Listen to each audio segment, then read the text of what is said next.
সাংবাদিক বন্ধুরা, আজকে সকালে যে এজেন্ডা আলোচনা হয়েছে সেটা গতকালকেরই অসমাপ্ত এজেন্ডার পরে হয়েছিল। এটা মূলত প্রেসিডেন্ট নির্বাচন কিভাবে হবে সেইটার উপরে। আপনারা জানেন যে বিদ্যমান পদ্ধতি হচ্ছে পার্লামেন্টের সদস্যদের প্রত্যক্ষ ভোটের মাধ্যমেই প্রেসিডেন্ট নির্বাচন হয়। কমিশন একটা নতুন প্রস্তাব দিয়েছে যে পার্লামেন্ট যদি এখানে আরেকটা আপার হাউস হয়, এখন এই নিয়ে এখনও ফাইনাল কিছু হয়নি, লোয়ার হাউস এবং আপার হাউসের মেম্বার যারা থাকবেন তারা এবং অন্যান্য ইলেকটেড বডি যারা আছে সেখান থেকে প্রতিনিধি থাকবে। এটা জেলা পরিষদ, মিউনিসিপ্যালিটি, উপজেলা পরিষদ এবং ইউনিয়ন কাউন্সিলের নির্বাচিত চেয়ারম্যান মেম্বার পর্যন্ত তারা এক্সটেন্ড করেছেন, যেটার সংখ্যা প্রায় 70,000-এর মতো হয়। আমরা নীতিগতভাবে এক্সটেন্ডেড ইলেকট্রাল কলেজের পক্ষে প্রেসিডেন্টের নির্বাচনের জন্য, কিন্তু আমরা একটা কথা বলেছি যে লোকাল গভর্নমেন্ট নির্বাচনটিও কেয়ারটেকার সরকারের অধীনে হইতে হবে, যেমনিভাবে পার্লামেন্ট নির্বাচন কেয়ারটেকার সরকারের অধীনে হবে। কারণ ইলেকশন যদি প্রপার না হয় তো তাহলে যারাই হবেন তারা তো জনপ্রতিনিধি হবেন না।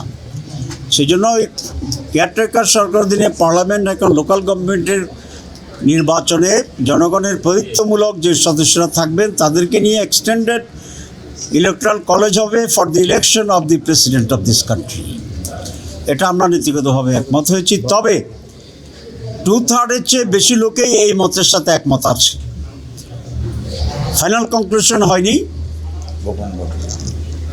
আর আমরা বলেছি যে আমরা এখানে খুব শক্ত অবস্থানে নেই, এক্সটেন্ডেডের ব্যাপারে আমরা দৃঢ় এবং শক্ত। সংখ্যা কত হবে, কারণ কেউ কেউ বলেছেন এটা জেলা পরিষদ পর্যন্ত গেলে ভালো হয়, কেউ বলেছেন উপজেলা পর্যন্ত গেলে ভালো হয়, কেউ আবার ইউনিয়ন পর্যন্ত গেলে ভালো হয়, এটা তারা বলেছেন। এক্ষেত্রে আমরা ফ্লেক্সিবল, সকলে মিলে যে পর্যন্ত গেলে আমরা ঐকমত্য হইতে পারি সেখানে জামাত ইসলামী তার মতকে সংশোধন করবে।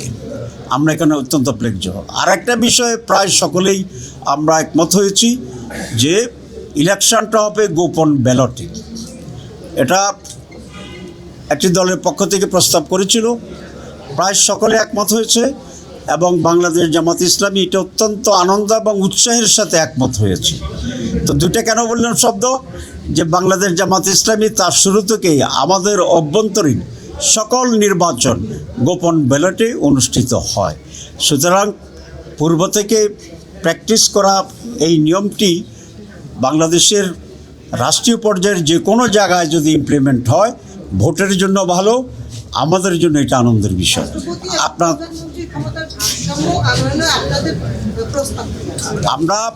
আমরা রাষ্ট্রপতি এবং প্রধানমন্ত্রীর ক্ষমতার ভারসাম্য চাই। এই এজেন্ডাটি আমাদের প্রস্তাবের ভিতরে আছে, সেটা এখনো আলোচনার এজেন্ডা হয়নি। আলোচনার এজেন্ডা যখন হবে তখন আপনাদের কাছে আমাদের পয়েন্ট তুলে দেবো। সবাইকে ধন্যবাদ।